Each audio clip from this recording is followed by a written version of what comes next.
I'm able to embed or design a sales process that mimics what like the prospect can experience when they do come on board as a customer. Nice. So the responsiveness, the agility, the the way that we actually help them navigate like the evaluation process, it gives them confidence that this is what they can expect, like should they come on board as a customer as well. So those are the three things that actually I took away really like from my experience in being in customer success and learning delivery. Hi there. This is Vijay Damojipurapu, and you're listening to the B2B Go-To-Market Leaders Podcast.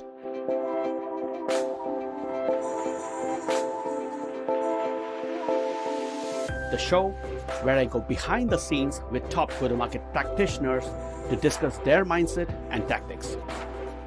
Hello there. Welcome to the latest episode of the B2B Go-To-Market Leaders Podcast. Today, I have with me another eminent and upcoming and high growth trajectory go-to-market leader here on the podcast. His name is Akshay Doshi. He's joining us from India. And Akshay, by the way, a quick intro, he's actually the SVP of Sales at SpotDraft, a very fast growing startup in India. So we'll get to hear his views and perspectives on go-to-market and around or looking from the Indian angle as well. So I'm excited for this conversation. So welcome to the show, Akshay. Excited to be here, Vijay. Thanks for having me. Yeah, all my pleasure. Yeah, standard signature question. I know you've heard the podcast. So how do you view and define go-to-market? Indeed, I have. And, I really do enjoy this question. I've heard a bunch of leaders on the podcast talk through various definitions of it. And every time I hear a definition, I'm like, damn, that's good. Damn, that one's also good. And when I was thinking about it, just to simplify, like go to market, really, to me, what it really means is go to value and specifically go to repeatable value. And the funny thing is that the definition of value constantly evolves. Yeah. As tech evolves, as time evolves, what people consider to be valuable evolves as well. So in that sense, go to market is an ever evolving thing too. So go to repeatable value is like what I would say, how all teams come together in a company to make sure that we're elevating the customer, and that to me is like go to market. And I'll talk a little bit about the philosophical side of it. It ties into one of the values that we have here at SpotDraft is elevate each other. So in a sense, when we talk about go to market and go to value, is like how do we bring our product, service, anything to the customer to elevate them. Nice. Yeah, I love that definition. Go to market, but go to sorry, you mentioned something about evolution also, right? Yeah. So it's a go to repeatable value is Got it. essentially Yeah, the my concept. bad. Yeah, go to repeatable value. That is actually an interesting. I've never heard that before, by the way, Akshay. Go to repeatable value. I know what you're trying to capture in there, which is Yeah. to your last point, which is one of the core values of your company, which is how do you elevate your customer? Of course, you have to elevate each other internally in order to achieve that, elevate others or elevate the customer, right? But go to repeatable value. You're spot on, by the way. I've heard this from so many go-to-market leaders where it's almost like, I mean, in a product world, it's very clear that you have a product roadmap and a product version 1, version 2, version 3, but somehow that notion, that terminology is not carried over to the go-to-market side of things. But Yeah. to your point, it is iterative. It's never a constant because market dynamics can change, customer, how they value and see a product can change, and even internally, so many things can evolve and change. Yeah, that's exactly right. And at the end of the day, it's an alignment system across sales, customer success, marketing, product. They all need to be talking to each other to create, communicate, and capture value. Yeah, excellent. I'm sure we'll dive into a lot of those topics in the next, 45, 50 minutes that we have. But before that, let's step back, big picture. If you can share your journey, your career journey, and what led you to what you're doing today, that'll be a good segue. Yeah, absolutely. So I actually, after graduating from Carnegie Mellon, I stumbled into sales. Honestly, I was with an event tech company called Cvent. I started off my career as an SDR Hmm. and really captured the fundamentals of like selling from there. So good foundation of how to use like tech systems. And at that time, it was around 2012. Hmm. We were on a Cisco IP phones and manually dialing like all the leads that we got. I had the good fortune of actually working with the European market, so that gave me quite a bit of exposure to selling internationally. And from there, like progressed in my career to becoming an account executive at Cvent. Saw a transition for a private company to go public, like as well. So that was a very, very interesting like change to see. And then went to an HR tech company called Belong, where I, after being an account executive in the mid markets segment, pivoted to being an account manager and dealing with existing customers. So, dealing with the customer success and delivery side of the house. I'll talk a little bit more about that later because I think it's made me like a better sales leader, Hmm. having some experience in customer success. Yeah. But that my experience at Belong actually really, really made me understand and pivot from like an employee mindset to an operator mindset and an owner mindset, Nice. to have like that ownership of like being in an organization Yeah. and having broader idea of like, okay, well, what can we do to help the company like do better rather than like the team or like myself like do better Yeah. only.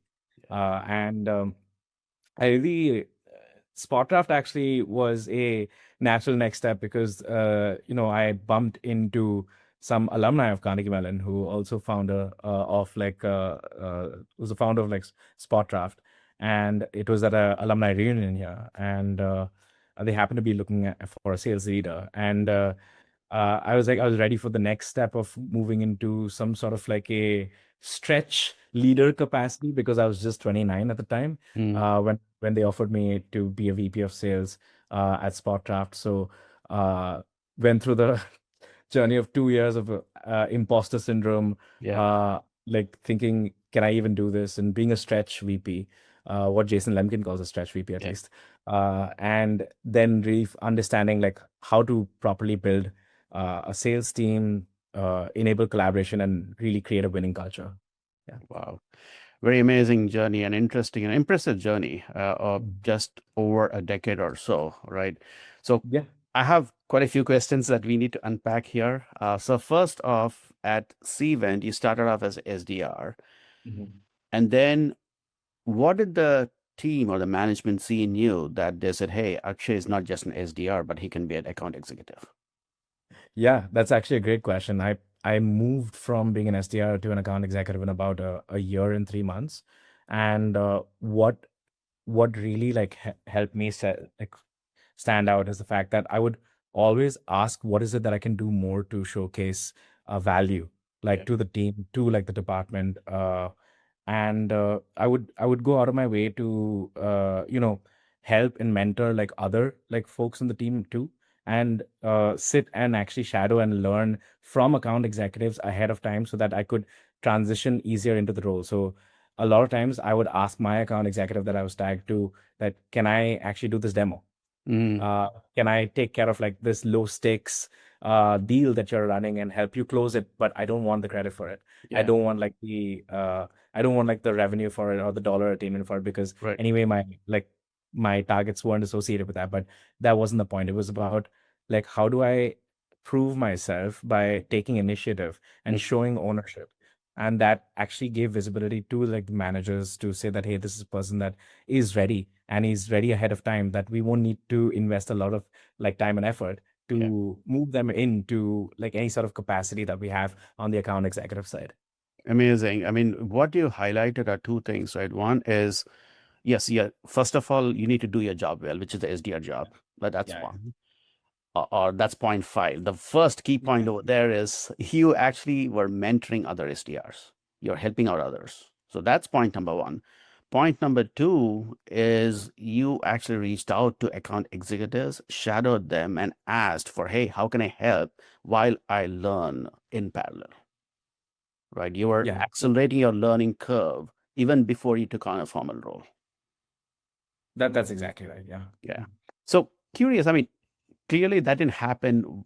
Those traits didn't take shape at Cvent. You might have seen these traits even early on before you started your formal career. So share that insight. I mean, what led you to actually doing those things? Yeah, I mean, it's a little bit of like um the peers or the folks that I surrounded myself with in college, Mm, they unlocked like this side of me, which made me realize that it's okay to go ahead and like ask others. Like culturally, we yeah, as Indians are not like as outspoken or not like as direct with asking for help or mentorship or guidance. yeah, And the privilege of having an international education, being in the US, helped expose me to people who are a lot more out there, a lot more direct with like their asks, and also embed like this understanding in you that there's nothing wrong in asking, yeah, and it like the worst that's going to happen is a person says no. So there was a little bit of the spark of, oh, you know what, there are people who are out there who are happy to help and happy to give you guidance and happy to support you as long as you ask. yeah, yeah. I mean, that's an amazing point that you're highlighting there, Akshay. The reason what I'm saying, even from my own personal experience, I don't know if it's an Indian cultural thing or Yeah. broadly, but even asking for help is seen as taboo. Yes. That's one. There's also an internal narrative that goes on in our minds is, hey, am I being weak and coming across as weak when I go out and ask for help? But clearly you didn't anchor in those, or you didn't seem to have those. No, I did before college. In college, there was a pivot in my head that allowed me to do that, and the peers that I surrounded myself with definitely have to unlock that. It's also I totally relate to what you're saying, Vijay. It's about the perceived weakness. That's one thing. The second thing is also I don't want to inconvenience the other person. Yeah, Uh, is another feeling that we typically get. And again, I don't know if it's a cultural thing, but it's something that we're raised with, or I definitely have that feelings that I don't want to inconvenience the other yeah, person, uh, by asking them for help, I yeah, guess. yeah. And the other piece, you're so spot on, right? Inconvenience or uh, affecting others, or hey, maybe I'm taking too much of the time or energy. The other angle is hearing a no. What if they say no? And am I ready for it? Those are all the imposter syndrome. There's so many things that can go in here. But by the way, so this is not a psychology lecture or a discussion. So let's pivot back to your amazing career growth. Going back to Cvent, so you made the transition to an account executive. That's great. And then you joined Belong, right? And you highlighted something, which is you were not just in sales. I think, did you take on a formal customer success role, or was it in addition, informally? No, I was in sales first entirely, and then I moved formally to an account manager role and dealing with enterprise account managers, Mm, enterprise accounts. And uh, these were the likes of Goldman Sachs, Walmart Labs, Flipkart. And I would be working with the executives of like those organizations, helping them realize value from like the solutions that Belong was providing and identifying opportunities for expansion within that as well. It's at that time that I really unlocked like the essence of, okay, these are all the things that you can do from an expectation setting, like from a sales angle, and how that translates into what we need to deliver on the delivery side. So the over expect like the overselling or the incorrect expectation setting that you do on the sales side, um, getting knowledge of like everything that can go wrong on the delivery side yeah, actually helped me become like a better salesperson. And uh, that actually translated into a one of the best partnerships that I've seen between customer success and sales that I have currently here at SpotDraft. Yeah. nice. No, you're so spot on, right? So many times I've seen account executives, because they're quote unquote coin operated and they need to hit the target or OT and the commissions and all that, they just operate in, hey, I need to close this deal and move on to the next one. Versus where you have shifted in your thought process and mindset is just, yes, I need to hit my targets, incentives, and all those things. Good. But going back to the customer value, that's where the transition from sales and closing a deal to, hey, from a delivery point of view, if it's customer success or whatever organization that's taking part in the onboarding part, are they doing their bit to ramp my new customer well? Yeah. There are three things that have happened as a result of this, Vijay, that I can share with you. One is I started to think a lot more long term Mm, relationships that I built on the sales side. So there have been instances where uh, I have upfront told prospects that, hey, we are not a right fit for you. mm, And here are these other companies that like might suit your like needs a lot better. yeah, yeah, They've come back to me a couple of years later and said that, hey, now we're ready for SpotDraft. right. And I want to work like with you because I was able to build that trust with them. Yeah, The second thing that's happened is that, when we do work with customers and we're actually able to set uh, the right expectations and create a lot of value for them, they become repeat customers again and again and again. yeah. So at this stage, spending 6 years at SpotDraft, I can confidently tell you that every month I get a WhatsApp message, LinkedIn, or an email saying that, hey, I've just moved. I'd like to check like Mhm. SpotDraft out, Yeah, or I've like I'm coming into like a new company. I'd like to like check out SpotDraft at this point of time as well. yeah, So there's that network effect of like value that gets created as well. yeah. I mean, what you're emphasizing and pointing out here, especially in mid-market to enterprise sales cycle, I mean, small business, PLG motion is an entirely different ball game, right? But mid-market to sales, it's all about relationship. Yeah.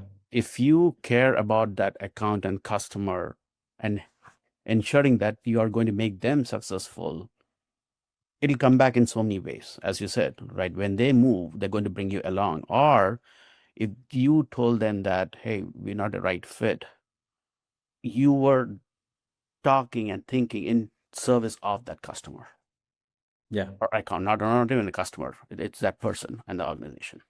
That's exactly right. And the third thing, Vijay, that's happened as a result of this is that I've able to embed or design a sales process that mimics what like the prospect can experience when they do come on board as a customer. Nice. So the responsiveness, the agility, the the way that we actually help them navigate like the evaluation process, it gives them confidence that this is what they can expect, like should they come on board as a customer as well. So those are the three things that actually I took away really like from my experience in being in customer success and learning delivery. Yeah. That's leading me to actually two or even three questions.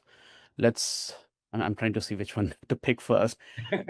Uh, I'll list out the three questions and then maybe we can tie in. I'll let you figure out the narrative, how you want to do it. One is when you're thinking, first of all, there needs to be a personal transformation within yourself Mhm. from how do you elevate others? That's one. So do you have any rituals on a daily, weekly basis that you do? That's one. Second is around you doing it as a person is one thing, but how do you build a system that the team can take on and Yeah. do it on a repeatable basis? The third, all these are not even connected, by the way, all these questions.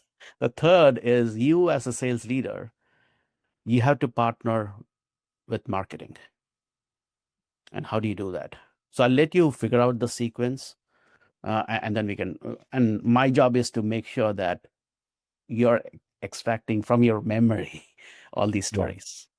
Yeah. Yeah, absolutely. I'm happy to take like the questions actually in the sequence that you shared them. So do you want to repeat like the first question again, and then we can dive into the part over there? Yeah. So the first question is when you need to elevate others, Mm. be it your employees, colleagues, or even customers, you need to have a ritual. I mean, first of all, you cannot be reacting. So do you have any set of rituals on a daily, weekly basis that you do? Yeah. So I think one of the most important things, and I tell people in my team who are actually moving into manager roles, is that the one thing in order to be really successful as a manager is to take joy in other people's success, like true joy, Yeah. truly be happy about like other people's like success as well. And it's a lot harder to do that than people think, because you are naturally very competitive, right? As Right. a salesperson, as an individual contributor. Yep. I read somewhere that, you know, a selfish individual contributor is a great individual contributor, but a selfish manager is a terrible manager. Yeah. So that is very, very true. So the first thing that you need to do is like really really celebrate like micro achievements as well. So on a weekly basis, if you ask like what is it that I do to kind of turn that me into a we, is like look at ways in which we can, one, increase like the cross learning in the team and celebrate like micro achievements. So we have, for example, something called Outbound's Greatest Hits, just as Hmm. an example, which is a playlist of sorts, not a playlist, but like it's an Yeah. email chain Yeah. of all the best emails that SDRs, AEs have sent that have elicited responses, Nice. and those are sent to an Outbound's Greatest Hits like email thread as sort of like a micro win, so Hmm. people know that okay, this is a great email and we can all learn from it. Yeah. But at the end of the quarter, what we do is that the person who's been shouted out the most like gets like a specific Hmm. like shout out, or a certificate or some sort of reward or recognition for being featured the most on like that Outbound's Greatest Hits. So that's just one example there, but there are a bunch of like these micro achievements that when you elevate people consistently, like and highlight what's good, like in the things that they do, uh, it creates a winning culture for everyone. It makes everyone start to celebrate like each other's wins Yeah. like a lot more. So if you ask me what the ritual is, it's like a consistent ritual. It's not like a weekly thing. It's almost like a daily thing that I do, where it starts from something as small as an email, but it goes to something as big as like closed one. Yeah. Yeah. Totally. I think you also covered a bit about the second part, but I would like to go further, right? Which is you doing it on your own is one thing, but how do you build a system that a team can do? And no matter if there's a new employee or there's a turnover, right? How did you build that system? Yeah. So I think the reinforcement of values is very, very important. The company values often overlap with your own personal values, Yeah. and when you do ensure that you have that like right from the time of onboarding to the time of when you are doing performance reviews or regular check-ins or quarterly reviews with the folks in your team that are there, you index on two things. Mm. One is value, and the other is performance. Yeah. So you can have someone who's a great performer, but if they're low on value, Right. they're not they're likely going to bring the team down. Mm. Uh, but if a person's high on value and like medium mid on performance, you want to invest in them, like to kind of coach them, enable them, make them better. Now, coming to your point, how do you make that system scalable? Is that you Yeah. identify cultural carriers. You Mm. identify like people in the organization who really truly embody like those values, and you know with confidence that uh, even when like newer folks come into the team, and say for example we've grown our team from 0 to 55 plus folks here at SpotDraft, I can confidently tell you that there are the managers in like this company are very tightly aligned with the values and like the way that we operate, so much so that I don't need to be a part of like their teams or check in with each and every person Yeah. directly. But I'm confident that like the values or like the system or like the way that we operate is trickling down like to all the individuals in the team. Very good. So that's good. We covered the first two questions. The third question was around how do you partner with marketing to elevate not just within but your customers and the market? Absolutely. So there's a lot to actually cover within Yeah. the sales and marketing collaboration that's there. It's becoming tighter and tighter. Like even today, like the need to actually have great collaboration between marketing and sales. So much so that when you have, say, conversations around like attribution, Mm. lead source, motion, Yeah. if you don't have like a tight collaboration with the marketing team, you're not going to be able to go to market. Like Hmm. honestly, Yeah. you're not going to create value. Like the feedback that the sales team hears on ground has to be translated into our positioning, how Right. we talk about things, how we actually make sure that content is out and downloadables are put in over there. So uh, any sort of feedback that we get in the market and like how the market continuously evolves, that has to be a almost an orchestration layer Right. from like sales to marketing, but in the reverse way, the marketing to sales orchestration on, okay, these are all the folks that have actually like spoken to us or interacted with us, engaged with us at events, downloaded content, visit our website, and getting all the necessary context into a smooth orchestration conveyor belt method Yeah. to in order to like action and capture like the value from those conversations that are there. So that sales to marketing collaboration like extends now a little bit beyond that. Like, hey, marketing is doing its own thing, and they have like a bunch of engagements, but like the if you're not talking to sales, like you're not going to be able to go to market together. So Yeah. Yeah. Fair enough. Wow, we unpacked so much just in your first two companies over here, just Cvent and Belong. We have not even touched SpotDraft, where you're at right now. yeah, So you mentioned something that's interesting where you actually learned about this role at your alumni reunion. yeah. Uh, so things just panned out, which is they were looking for a sales leader and you were looking for the next challenge.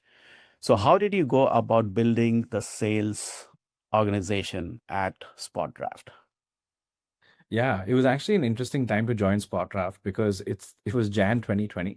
So just before the pandemic began, Yeah. not a great time for a sales leader, honestly, to join a B2B SaaS company. Hmm. Um, and but the initial momentum, the initial focus was like very, very clear.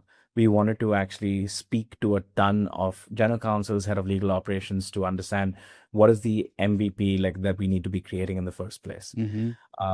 And we spent like the first 2 to 3 months interviewing and talking to and researching and just learning from the market as to what is valuable, Yeah. or what like these personas that we want to sell to consider it to be highly valuable Yeah. from an efficiency perspective.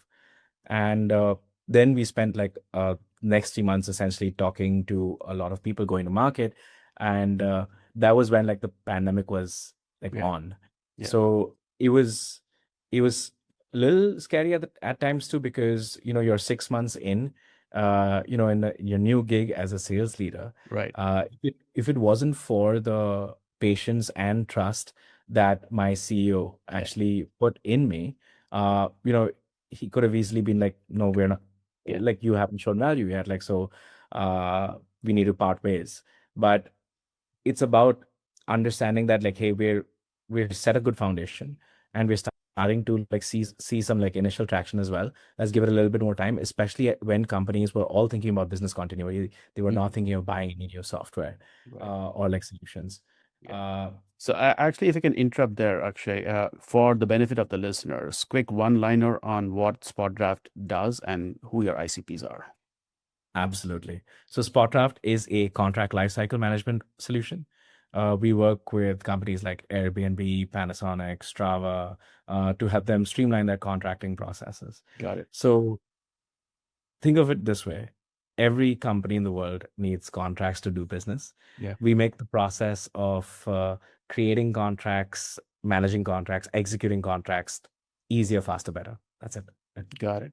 That's good. That's good context. So COVID, and then clearly the whole business world, everyone, even the personal world was completely shaken, which means you are struggling to build pipeline, or maybe I just hypothetically or paraphrase that on my own, but that's what I understood based on what you said. Pipeline building Yeah. was a challenge. Yeah, absolutely. So the learning approach that we took in the beginning did help us, like eventually, because we did have a lot of network that was created, but Mm. it was about converting that network that really mattered about 5 months, 6 months into like the engagement that's there. Yeah. Uh, And did when, SpotDraft were you already bringing in revenue at that point in time? Because you mentioned about MVP back then. yeah, yeah. So interesting story. SpotDraft actually started off in 2017 as a Mhm. contract AI company. Okay.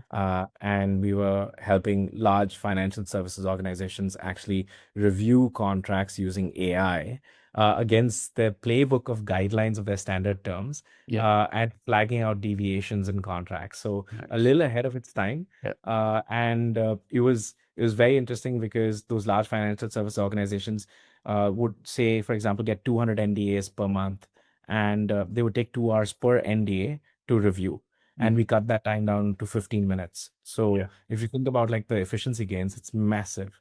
The problem is at that point of time, and with the state of AI, we needed a lot of training data, thousands of different types of contracts to annotate manually, Right. and it would take us like maybe 3 to 6 months just to onboard or implement a customer. And that's, as a startup, you don't have that kind of like runway to invest 3 to 6 months in implementing like one customer. Yeah. So in about 2019, we made a pivot to workflows or contract lifecycle management. Got it. And mid 2019 is when we started going to market with like the contract lifecycle management solution that's there. So funnily enough, now with LLMs and like with the progression of how AI is, we brought back a lot of the work that we did in 2017 to Yeah. 2019 and use that to like superpower the AI that we provide to our customers today. Very good. Yeah. So that understands the pivot of 2017 versus 2019 or even early 2020. And Yeah. then COVID hit the whole world. Yeah. And what were the struggles like? What were you as a sales leader struggling with? Yeah, I don't think I've read the words business continuity more like Mm. in my life. Then in like those 3 to 4 months between March and about June, July. Yeah. Uh, and it was like, to me, it was like we were having a lot of like interesting conversations. A lot of people were like more ready to jump on virtual calls Mm. compared to before.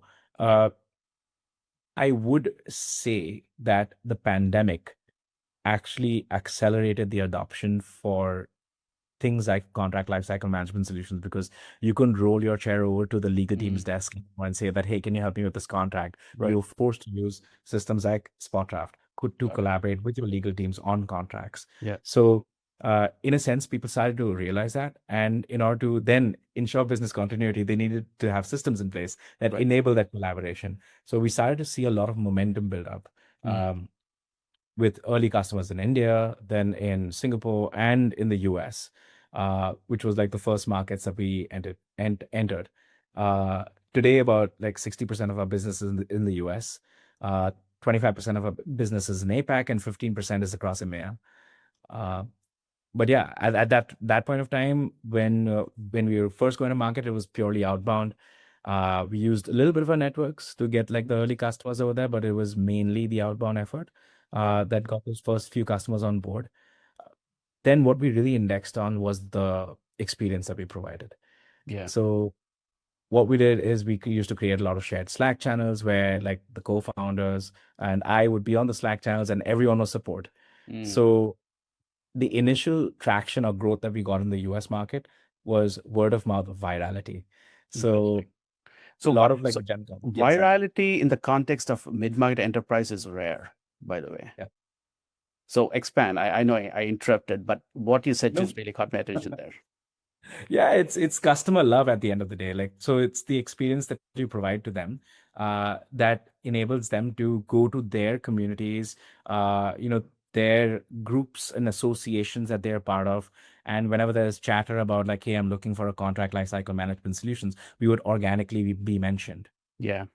in those groups, in those communities. And that's what created a little bit of a rolling stone effect Mm. where people would start to reach out to us or consider us to be a part of their RFPs or consider us like as a viable solution that's out there. And one of the most interesting wins that we had was, this really high growth like tech company in the US that uh, that we actually won their business because we were super responsive to them, so much so that when they asked for a customer reference, we were able to provide that reference to them in 3 hours.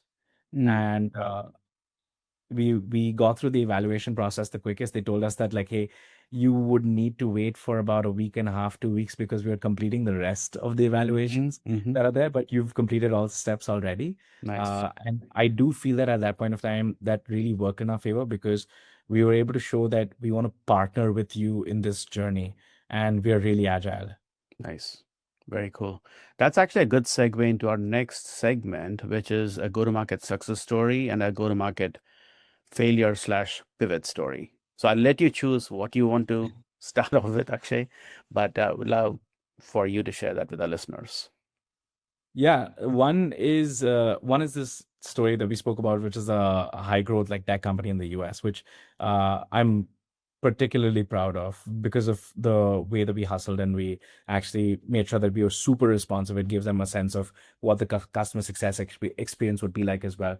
But another one where we had to be really scrappy was a fintech company that we got on board like from India, where while we were going through the evaluation process, we were able to cultivate like this champion within the organization that would end up telling us that like, hey, we share a common investor with a competitor of yours, but we also share a common investor with this company too. And the champion told me that the common investor is actually sending us a note saying that like, hey, you should be looking at the competitor. So I had to go and then tell like my CEO that, hey, maybe we should also, chat with the investor that we have, Right. Exactly. to put in a word, Yes. like for Yeah. us, because we need to be scrappy. We need to kind of like help them, like, help the co-founders like establish credibility with them, and let them know that there is someone that they can reach out to, like for any sort of help that they need in like in the usage of like the platform generally. And they have like a direct line to like say our executive team here at SpotDraft as Yeah. well. So it was that scrappiness that actually did tip the scales in our favor. And the reason why I like to cite that is because my CEO at the time was very hesitant to do that. He was Okay. like, it doesn't feel right. Like, we should just kind of continue doing things this way. And it took me a bit to convince him to say that, like, hey, this is what happens. We need to do this, Yeah. because like it is going to help us. And and I know that we're going to be providing a ton of value to them. And that's what matters. We're able to solve for the use case Nice. really well. Yeah. I love that fact where even though you saw the resistance from the co-founders, but I think going back to your earlier core value that you mentioned, which is elevating others. So if you think about elevating your customers, no matter what the situation is, even if it's bleak for us, but if you think on behalf of them, it'll Yeah. just nudge you to take that extra action. Yeah, absolutely. Yeah. Excellent. And that organization's been a customer of ours for 5+ years now. So yeah. Excellent. Wow. So the second part, which is a go-to-market pivot story, if you can share that as well, that'll be good. Yeah, I alluded to this in the beginning earlier, but I'll expand on it a Yeah. little bit. Uh, there was a there was a there was a prospect that we spoke to at the time that we thought that, like the use case kind of fits quite well, and we should bring this like customer on board. And when the customer came on board, they had a like differing idea of like the use of AI, and this is back in 2020. And like what the expectations that they had of from AI were a lot different from what we could offer. So early into like the engagement itself, we kind of told them that like, hey, this is not something that we are able to do. Here's something that we can do instead. They were clear that like, hey, that didn't really work for them. So we parted ways, like no harm, no foul. And I actually pointed them to 2 to 3 different solutions Yeah. that might help with like what they were imagining, like or what they were visually expecting, like the use of AI like to be with their system. So I think that was appreciated, because fast forward just last year, this conversation happened in 2020, and in 2024, no, sorry, yeah, 2024, they actually became a customer of SpotDraft. So about like 4 years later, like in that journey. But That was definitely a good learning experience for us as well, because it was early days of like understanding AI, uh, and what we mean by AI, what the customer thinks AI means, and it shaped a lot of like how we articulate like AI, and how we articulate the expectation setting around AI too. So that was a great learning experience. Actually, let's double click. You bring up a very important point here, Akshay, which is n- nowadays, when it comes to positioning and messaging, everyone says AI assisted, AI enabled, AI powered, whatever. It's a cliche. It's almost like you have to have some AI buzzword in there, but Yeah. more turning out into a buzzword.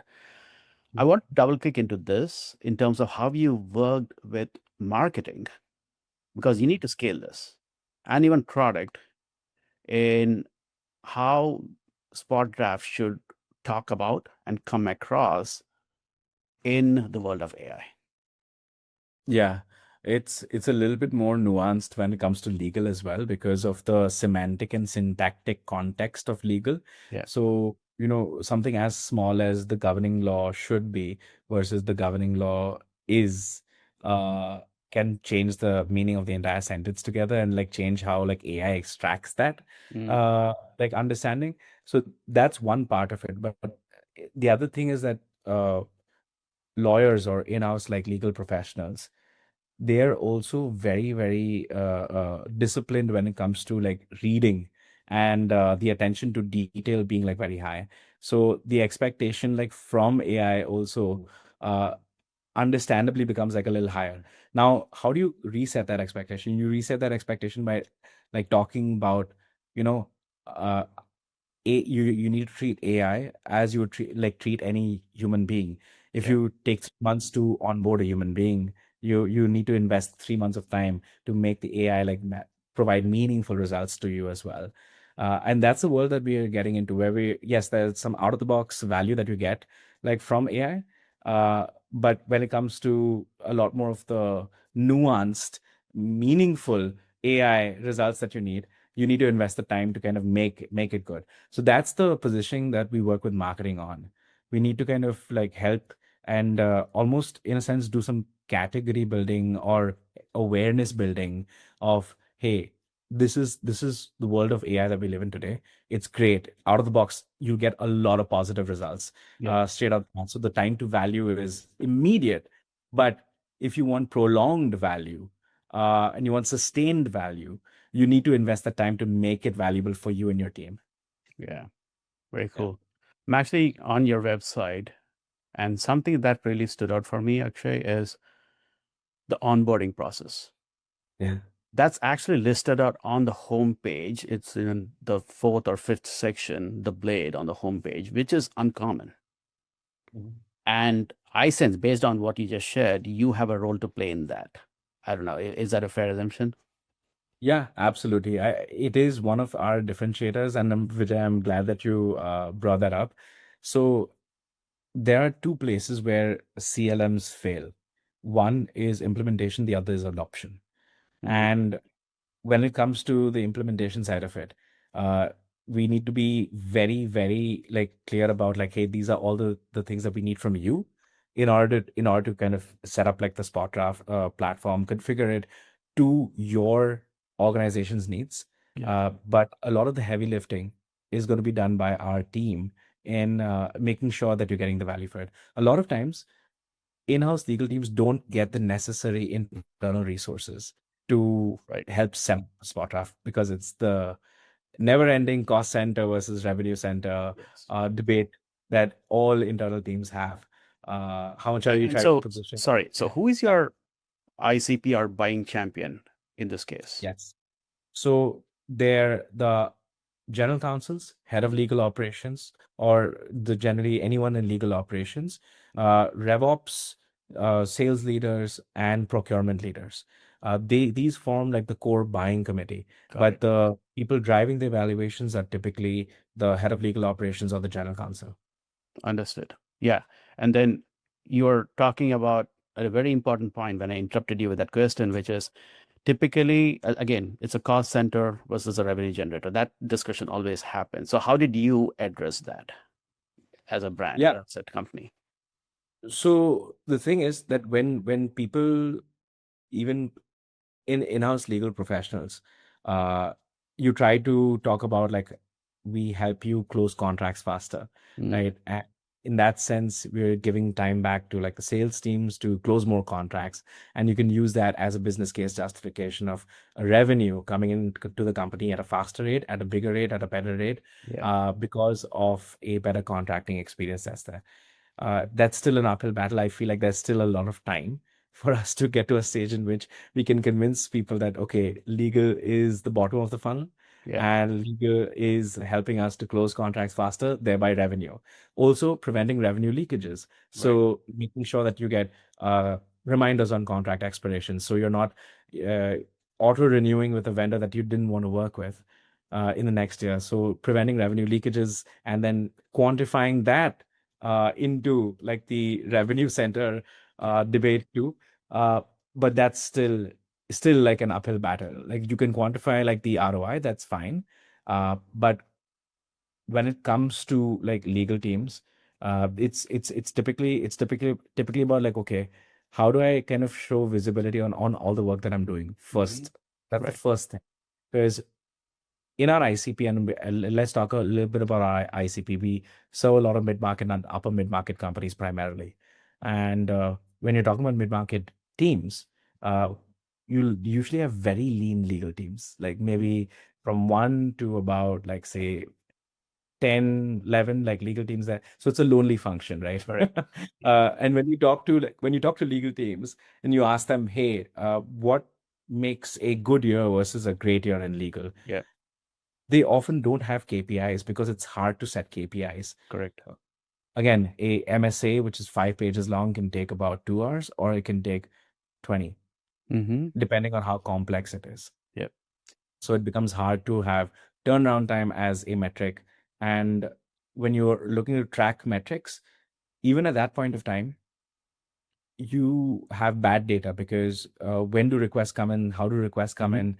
Should you be sitting and tracking that, or should you be closing business? Right. Uh, so they often don't have time and they don't have good data. Yeah. That's where systems like SpotDraft come in, plug into like their day-to-day work, uh, minimize as much change management as possible, Yeah. increase adoption, and give them the data that they need, the visibility that they need to showcase to the executive team that like this is where we stand today.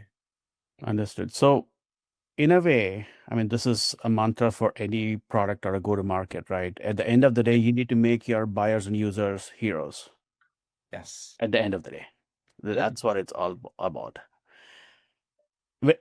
More very simple. Easier said than done, for sure. But what I'm hearing in the way you articulated that, Akshay, is around how can you make the quote unquote boring and mundane teams like legal show up as heroes. So that's what I heard and took away when you were talking about the transformation, how quickly they can turn around, which means they can increase the speed of their business, is what I'm sensing. Yeah, absolutely. No one went to law school to do NDAs and employment agreements. So to your point, you're absolutely right. Like our job is to take away that work Yeah, that you didn't go to law school to do. right. So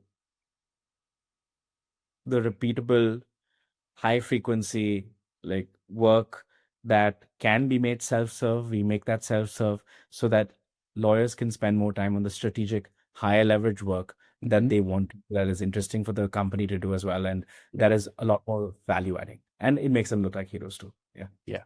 Very cool. All right. I know we are coming up against time over here. Last few minutes, so I have a couple of more questions for you, Akshay.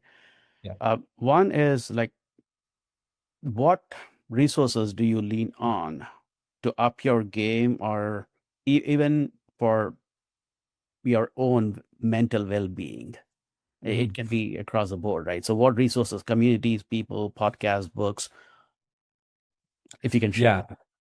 Yeah, so I am a voracious consumer of podcasts and Mhm. specifically GTM podcasts. So this podcast is new favorite of mine actually of as of a month, 2 months ago. I've been hearing a ton of episodes of yours, Vijay.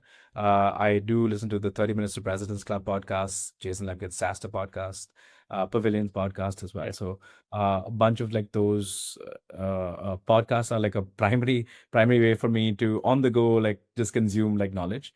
Um, There's one. The second thing like is really being on ground with customer conversations. That's Mhm. one big way I learned. Like I think the biggest resource and biggest advantage that we have as like GTM leaders is our ability to kind of be on ground and hear what's happening like in the market.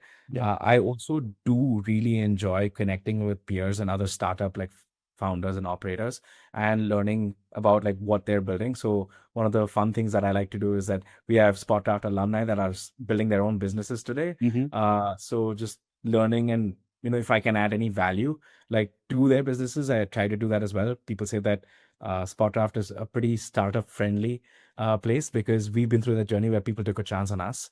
Yeah. So we like to take a chance with POCs with other like startups too. So like that is through the network of like-minded individuals, peers, like learning directly from them is another way in which like I really learn. So again, podcasts, customer conversations, and the network. Very cool. And thank you for that unsolicited mention that you're going to be a voracious listener to this podcast as well. So I'm honored by that.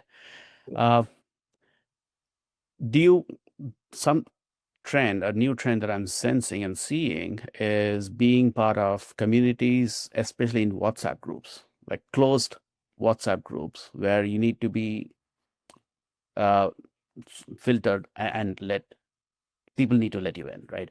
Yeah. So are you part of any WhatsApp groups or not No, really? not yet. No. I do get invited to a couple of these community events that happen for like B2B GTM leaders. So I do tend to attend them like from time to time. But this WhatsApp groups idea is something that I've been taking note of as well because just as in-house legal teams are also lean and like they're lonely, I feel like B2B GTM leaders are also a lonely function. Yes. Yes. In terms of like who they can learn from. They can learn Yeah. from peers and other like GTM leaders. So I do see a lot of value in that. Yeah. Interesting. Yep. Point noted. So final question for you, Akshay. If you were to turn back clock and go back to day one of your go-to-market journey, what advice would you give to the younger Akshay? Oh boy. You're already young, by the way, not say that you're old, but even if you go back 10 years. Yeah, no, it's I spent about 14 years in B2B SaaS sales and customer success roles. If I had to uh if I had to go back and like tell myself something, I'd say maybe uh invest in Apple stock. No, I'm joking. That's a good one. Never heard that. Definitely will bring a lot of laughter to the listeners. No, I would go and like tell myself that like, hey, start to learn a little bit more about other functions earlier Mm. because I think early in my career, while I took a lot of initiative like within the same sort of growth path that was designated in Mhm. sales. So from SDR, you were supposed to be going into an account executive role. Uh, I There was a lot of scope for me to learn more about marketing, customer success, product engineering, and that is something that I would definitely tell myself like early in my career, being like, hey, why don't you show the same initiative to Yeah. learn more about how companies holistically run themselves. That knowledge actually came to me like when I was in the second company. Yeah. Very cool.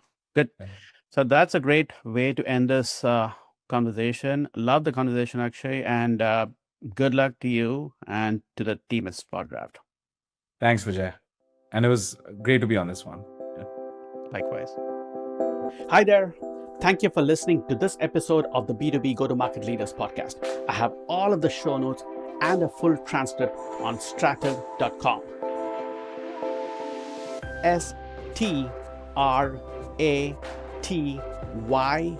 STRATYVE.com. Subscribe on Apple Podcasts or wherever you get a podcast. Leave a rating and a review. Your comments will help other go-to-market professionals find this podcast.